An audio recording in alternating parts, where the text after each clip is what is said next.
Week 10 NFL, everybody. Scott Spreitzer here with Chuck Esposito, Sportsbook Director at the Red Rock Station Racing Sportsbook. And boy, I'm going to say one thing to get this thing started. Big win for the house. Recurring theme as we saw it again in Week 9 in the NFL. How about the fact the Dogs went 10-3 against the spread? They won 7 of those games outright. They're now 20 wins, 7 losses, and a push against the spread over the last 2 weeks. You had the Jaguars, you had the Titans, you had the Packers all covering. And Chuck, I'm guessing Tennessee winning outright wasn't bad for the books either. Getting that teaser money to fail. The puppies were barking mighty loud. That's all I can say, Scott. I mean, we had that 3-week stretch that the bettors did really, really well. Last week I touched on a kind of a dirty 4-letter word, Jets. I'm changing that word. I'm going with another bad 4-letter word, and that's Jags. Jags, you're right. Having the Jags win outright, having the Broncos win outright, the Titans win outright, and even having the Giants beat the Raiders. We had a lot of Raider liability there too. So those 4 games really stood out as the big games that were the swing for our side of the counter. I needed your Bears on Monday night. What did that mean for you guys behind the counter? It was a good game for us. I mean, having them win outright would have been great too. I thought it was kind of a coming out party somewhat for Justin Fields. Sure. I thought it was his best game of the year. He looked for Allen Robinson more. It probably bought Matt Nagy a little bit more time, but I thought it was a decent game for the Bears. Those 2 teams ranked near the bottom in points scored, yet they had a total that actually went over the low total of 40 for a primetime game. Yeah, that fourth quarter, all those points, under players got burned in that fourth quarter, no doubt about it.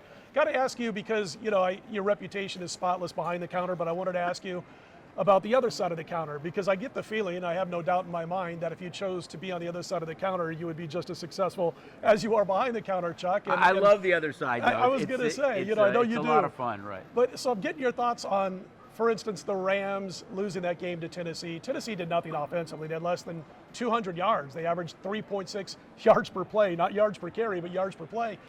But they completely confused, mesmerized, and just took apart Matthew Stafford and the Rams offense.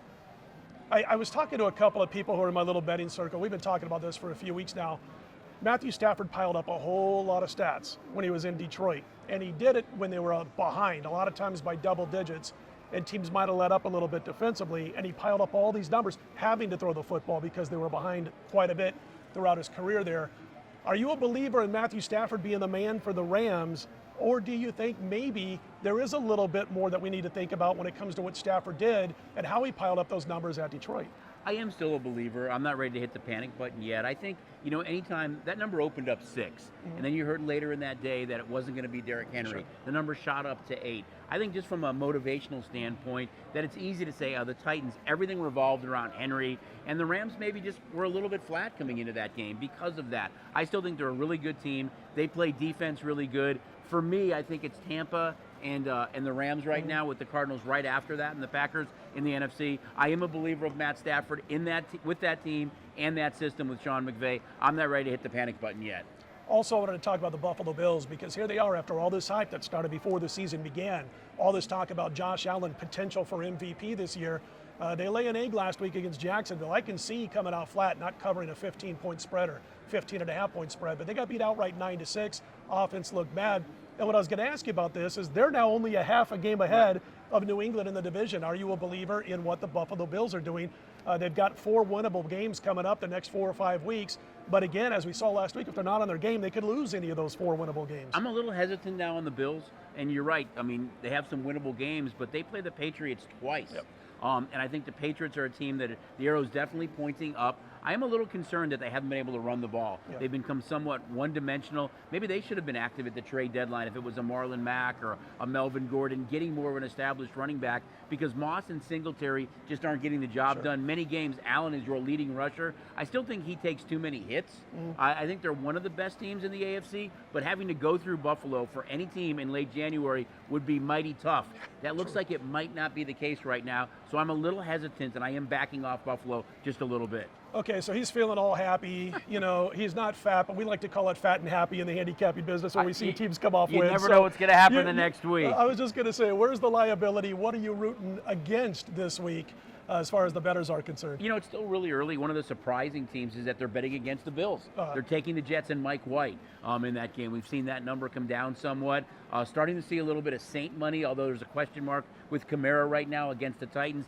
Titans have had so many big games over the last month I mean, look who they've beaten in that stretch. Bills, Chiefs, Rams, Colts. They are really good right now. Can they get up every single week?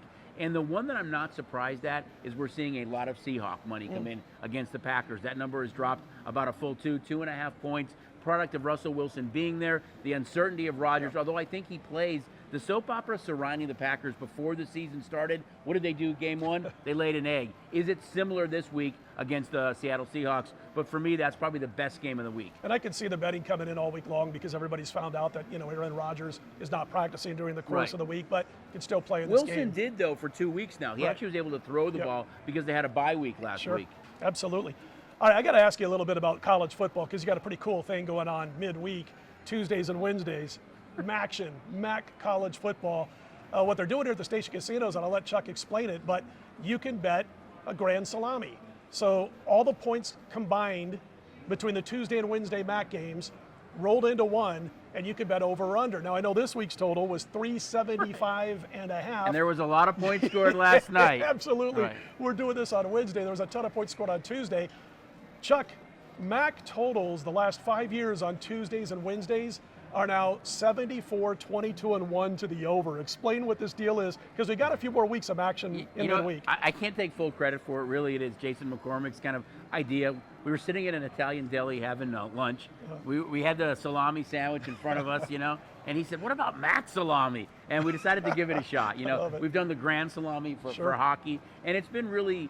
It achieved exactly what we wanted it to do. It's doing what we're doing right now. It's kind of water cooler chatter and media chatter and got people talking about it. But it's a really fun prop to put on the board. We're always looking to kind of put different and cool stuff up there just to get people talking. But they're actually betting it because, you've seen so many points scored in the MAC so far. But we will continue this through the end of the season. 2 or 3 weeks to go of MAC midweek betting. So come on down to one of the station casinos and check that out. Also, check out that STN Sports app. College basketball is underway. We saw a massive amount of games over on 100 Tuesday. games yesterday. Oh, it was driving. Monday's usually kind of day I like to keep it quiet, bet the Monday Night Football game if I like it, and just kind of relax. Well, I spent about 12 hours finishing up my research and capping on Tuesday's games. But anyway, tell us about that STN Sports app. Such a great time to have the app. As Scott mentioned, you've got pro basketball, college basketball, pro football, college football, hockey in full swing with VGK. We love it when everyone comes out and experiences everything we have to offer at all of our properties. But come on in, get signed up for STN Sports. It really does bring the Sportsbook to you. We still have that up to $100 bonus going on right now.